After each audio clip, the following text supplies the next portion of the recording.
So yeah, education is important, and all countries understand. And if you talk about the field of development economics, we are very focused on education. How do we spread education in developing countries?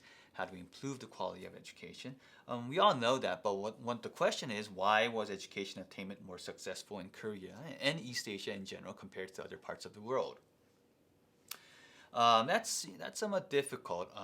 Sociologists or different fields would say there's this culture where it's related to Confucianism, that values scholars, and just have high regards for scholarly attainment. It could be a cultural thing. Economists tend to think about ways where it should be related to incentives. People somehow within society there was an incentive to get educated. And that incentive could have been, okay, maybe it was because of the high regards, or if you have education, you get high levels of income, or it's just that prestige was very highly tied with the level of education.